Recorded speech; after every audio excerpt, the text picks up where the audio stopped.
দাগ দিব। দেখুন সহজে এই দাগটা দেওয়া গেল। এরপর করব কি সেটা দেখুন আপনারা। এখান থেকে এই মাঝে থেকে এইভাবে উপর দিকে তুলে নিব, আর একটু বড় করে দিব। দেখুন এটা আর একটু গাঢ় করলাম।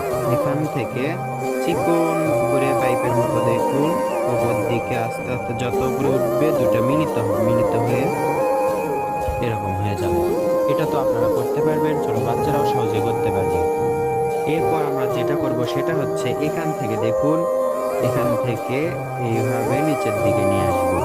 আবার কি করব, এখান থেকে দেখুন এইভাবে একটা, এরপর এখান থেকে আরেকটা এই দিকে যাবে। এখান থেকে আমরা সহজে একটি সুন্দর জবা ফুল আঁকবো। জবা ফুলের পাপড়ি কিন্তু অলরেডি হয়ে গেছে, এখন শুধু আঁকানোটাই বাকি। এখন দেখুন এই বৃত্তটা আমরা মিশাই দিব, বৃত্তটা মিশাই দিব। আর এই বৃত্তটা আমরা করেছি হালকা করে ঘুরাইছি, সেজন্য সহজেই মিশানো যাচ্ছে। দাগ যেন স্পষ্ট একেবারে মিশানো যায়, হালকা হালকা থাকে। দেখুন মিশালাম। এখন এখান থেকে সোজা একটি জবা ফুল আঁকতে পারবো। আপনারা দেখুন এখানে পাপড়িগুলো কিভাবে সহজে আমি আঁকি। এখান থেকে একটু নিয়ে এসে এতদূর পর্যন্ত ছিল, একটু ভাঁজ করে দেখুন সুন্দর করে পাপড়িগুলো হয়ে যাচ্ছে। একটা পাপড়ি হলো। এরপর কি করবো আমরা দেখুন, এখান থেকে একটু ভাঁজ করে, এই তো দেখুন আরেকটা পাপড়ি হচ্ছে, এখানে দুইটা পাপড়ি হলো। এরপর কি করব, এখান থেকে একটু ফাঁকা করে দিয়ে আরেকটা পাপড়ি দিব আমরা। সহজেই পাপড়িগুলো হয়ে যাচ্ছে, আর আঁকতেও আমাদের খুব সহজ হচ্ছে। আবার এখান থেকে কি করব, দেখুন এই দিকে আরেকটা পাপড়ি দিব, হয়ে গেল। এরপর আর একটি পাপড়ি, কারণ জবা ফুলের 5টি পাপড়ি হয়। এখানে আমরা একটু ফাঁকা করে দেখুন এইভাবে সুন্দর করে একটি পাপড়ি দিব, এখানে একটু ফাঁকা রাখবো। হয়ে গেল 5টি পাপড়ি। দেখুন জবার একটি জবা ফুলের সুন্দর শেপ চলে আসছে। এখন আমরা কি করব, উপরে যে জবা ফুলের কলিটা থাকে দেখুন মাথায় এরকম করব, একটা দুইটা তিনটা চারটা পাঁচটা ছয়টা, এটা কিন্তু নির্দিষ্ট না, আমি এমনিতেই গুনলাম। এরকম করব এবং এর মাথায় আমরা কি করব, গোল দেব। দেখুন উপরেরটা একটু বেশি গোল, এরপর এরকম করে গোল গোল দিব। ওটা না, কিন্তু গোল দিতে হবে আমাদেরকে, আরো সহজ। জবা ফুলে এরকম করে পাইপের মতো দেখুন নিচের দিকে নিয়ে আসবো। দেখুন এটা কিন্তু আরো সহজ সুন্দর একটা জবা ফুল হতে যাচ্ছে। এটা দেখুন এখান থেকে আমরা কি করব, এরকম, আবার এখান থেকে একটু উপরের দিকে এরকম, আবার এখান থেকে এরকম লাগাই দিব। এরপর নিচে দিয়ে একটু মেশানো থাকবে, মিশিয়ে দেখুন এখান থেকে আবার সোজা এদিকে, আবার কিন্তু একই রকম করে আমরা দাগ দিলাম। এখান থেকে এখন যদি আমরা একটি পাতা দিই তাহলে কিন্তু জবা ফুলের কাজ শেষ। সুন্দর একটি জবা ফুল হয়ে যাবে। পাতাটা একটু বড়ই করতে হবে, একেবারে ছোট না, মিডিয়াম। এখান থেকে এতদূর পর্যন্ত দেখুন পাতাটা আঁকবো। পাতাটার শেপ আগে করে নিব, শেপ করছি কিন্তু আমি আমি কিন্তু এখনো সরাসরি পাতা আঁকছি না, শেপ করছি। জবা ফুলের পাতাটা কেমন হয়, এটা শেপ দেওয়ার পর আমরা হালকা করে মিশাই দিব। নিচে একটা হালকা দাগ দেখা যাচ্ছে, ওই দাগের উপর দিয়ে আমরা দাগ টানবো, তাহলে আমাদের সুবিধা হবে। দেখুন এখান থেকে এরকম, আবার এখান থেকে এরকম এরকম, এই তো এরকম সহজেই কিন্তু জবা ফুলের পাতাটা আঁকা যায়। এরকম একটা, এরকম, এই তো দেখুন সহজেই কিন্তু একটা জবা ফুলের পাতা আঁকা গেল। তো আমরা এখন কি করতে পারি, এখান থেকে এরকম, এখান থেকে এরকম করে দিতে পারি, তাহলে কিন্তু জবা ফুলের পাতা সম্পূর্ণরূপে হয়ে যাবে। এখান থেকে আমরা আবার ভাগ ভাগে শাখা দিতে পারি। এগুলো পাপড়িতে জবা ফুলের পাতাতে কিন্তু এরকম থাকে, আপনারা খেয়াল করবেন। এটা দিলেও দিতে পারি, না দিলেও না দিতে পারি। যদি ভালোভাবে দিতে পারি, বোঝাতে পারি, তাহলে কিন্তু সুন্দর লাগবে। এরকম দেখুন জবা ফুল এবং জবা ফুলের পাতা সুন্দরভাবে হয়ে গেল। আমরা সহজে আঁকলাম। এই অঙ্কনটি ছোট বাচ্চারাও করতে পারবে। আপনি আপনার বাচ্চাদের বা কাউকে শেখানোর জন্য এই ড্রয়িং এর ভিডিওটি তাদেরকে দেখান অথবা নিজে শিখুন, তারপর বাচ্চাদেরকে শেখান। অল্প সময়ের মধ্যে ড্রয়িংটি করলাম। এখন আমরা এটাতে যদি একটু পেন্সিল স্কেচ করি কেমন লাগবে দেখা যাক। নিচের দিক থেকে দেখুন এইভাবে কাণ্ড, এই মাঝে যে লম্বা দাগটা আছে ওটা বাদ আমরা এরকম করে গাঢ় করব।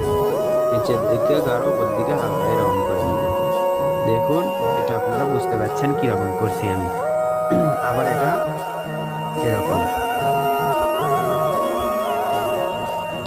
এই তো হলো। এরপর কি করবো দেখুন, এখান থেকে আবার এটা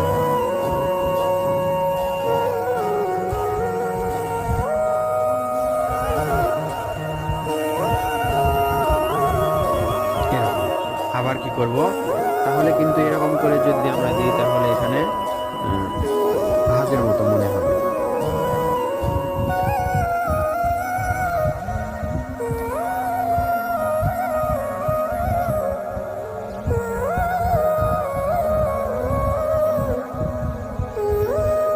একটা ছোট বড় করতে হবে। এই তো দেখুন সহজেই হচ্ছে।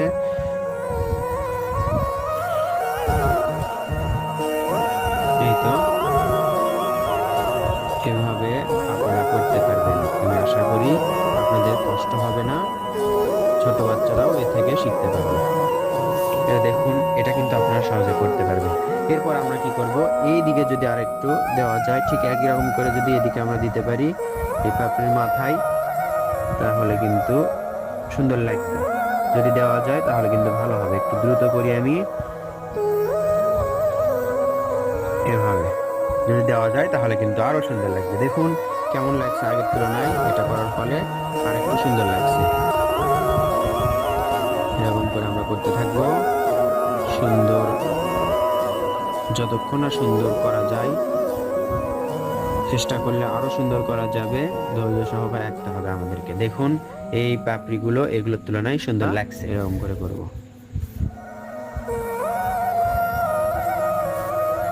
তাহলেই জবা ফুলটি দেখতে সুন্দর লাগবে এবং বাস্তব বাস্তব মনে হবে।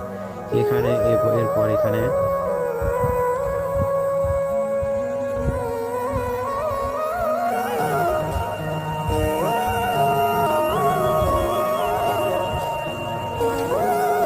দেখুন কেমন লাগছে জবা ফুলটি দেখতে, অনেকটা সুন্দর লাগছে আগের তুলনায়।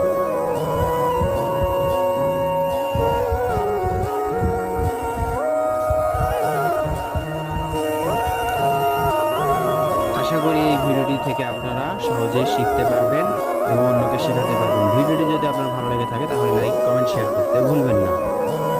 দেখতে থাকুন কিভাবে আমি আঁকছি। আশা করছি সহজেই আঁকছি আমি, আর এর থেকে আপনারা বুঝতে পারবেন। সুন্দর একটি ফুল হয়ে গেল। এরপর দেখুন নিচের দিকে একটু গাঢ় করব। কোন দিকে? এই অংশটা, একটু সবুজ অংশটা গাঢ় করব। গাঢ় করব কেমন করে? এইভাবে, একেবারে বেশি কুচকুচে গাঢ় করব না,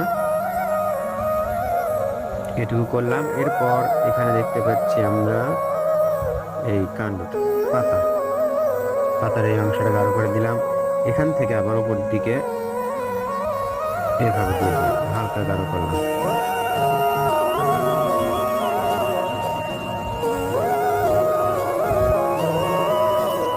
এভাবে